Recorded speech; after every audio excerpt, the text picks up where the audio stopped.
மணிக்கு விளக்கு வச்சா வீட்டுக்கு வந்திரணும். சரிங்க. 7 மணிக்கு குளிக்க வச்சு முதுகு தேத்திரணும். சரிங்க. 8 மணி ஆனாக்கா என்னோட கையால சாப்பிடணும். திண்ணையில உக்காந்து வெத்தலை மடிச்சு போட்டுக்கணும்.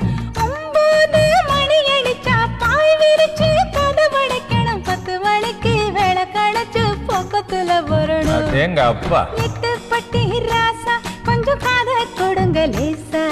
கட்டுன புருஷ நடக்கும் முறையை சொல்லித்தர ரோசா.